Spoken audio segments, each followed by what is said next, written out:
Hello guys, mukunzi wa First Access Digital Income Media, ndaguhaye bwakeye mwaramutse, ndakwifuriza ikaze kuri channel yacu ya Wanad Media.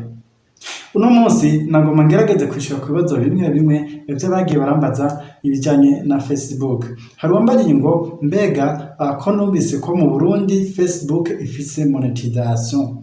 Nagoma ndakubwire ngo icyo nta buhamya buhari uretse ko hari ibiganiro bishobora kumanya n'umwanya aby'ukuntu abarundi nabo bashobora kuronka monetization kuri Facebook, ariko kugeza no mwanya nta Facebook monetization ihari. Ubugira kabiri irabagije ikijanye n'ukuntu twomwereka ukuntu ushobora gukoresha VPN ikakwereka ko uri muri Tanzania n'ahandi.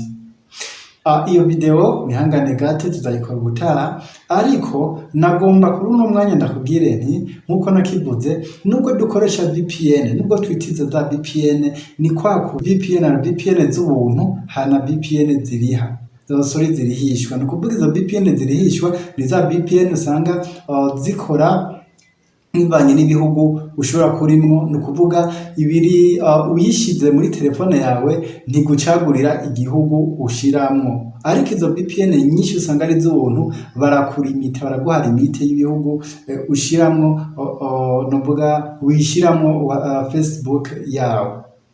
Ariko icy'ingenzi kuko gukora kuri Facebook murazi ni urubuga rwagutse, ni urubuga rwatanguye kuva kera by'uganje na YouTube. Facebook irafise abantu bayikorera ko cyane gusumba YouTube.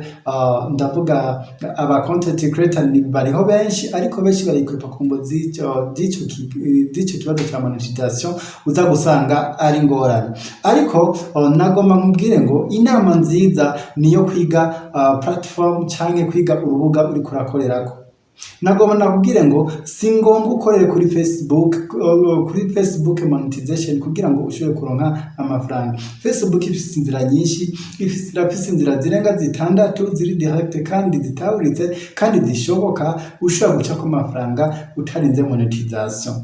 Muntu wese kurikirana Wanad Media, nagomba ndakuremesha ndakubwira ngo ushobora kuba ufise YouTube Facebook page cyangwa Facebook profile ifise aba followers 10,000, 15,000, 20,000, 100,000 cyangwa ibirenga. Ntutumwanya mutumutwe motifu ngo nturi kuraronka monetization kuri Facebook, ahubwo banza bigugo rubuga wige mbega Facebook mu gitamaye monetization zoca ndayita eka ntago uzayita. Nakubwiye ni monde tandi iragutse, ifise abantu benshi bayikoresha, ahubwo iga mbega n'ubundi buryo ushobora gucancamwo nk'iyo za monetization mu gitara eligible, na cyane ko tukirindire mu gihugu cyacu cy'u Burundi cyangwa n'ibyo bindi bihugu yuko haba amasezerano kugira ngo natwe dushobore guca amafaranga kuri Facebook pa monetization.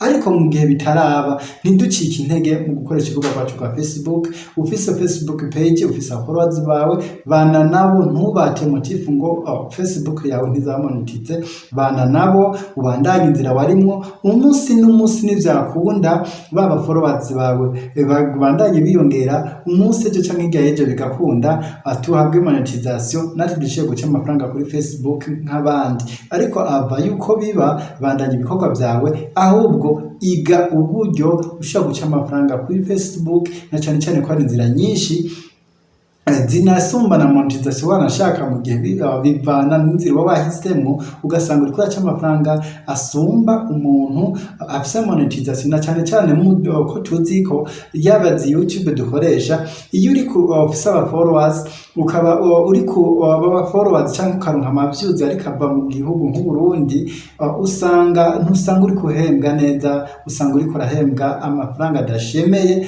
Ariko urashobora gukoresha Facebook mu nzira zitandukanye, ugasanga uri kusumbya wa muntu wanashima ari mu gihugu kiri eligible akarabwa n'abarundi, ariko wewe nta monetization ufise, ariko ugasanga uri kurinjiza amafaranga asumba cyane incuro 10 incuro 100 wa muntu afise monetization. Nukuvuga ni wa muntu w'umurundi ari muri cya gihugu gifise monetization, bipanye n'abamuraba ugaca usanga uri kuramusumbya amahera. Rero ntucike intege motifu ngo mu gihugu kitagira monetization ngo cyuhebe Facebook page, ntuyihebe bandanye kuko cyane ko wahisemo ko mu content creator, ntucuhindura ngo uje kuri channel abantu bandaniza aho nyene byose birashoboka. Kuri Wanad Media ukaba utaragira subscribe ndagusaba ugire subscribe kuri channel yacu, ugire partage, ugire na commentaire kugira ngo n'ubutaha tugende turabira hamwe mbega izo nzira nizihe, mbega twazikoresha gute. Ni Bisman nakiza muri Wanad Media, ndaguhaye kazi na karibu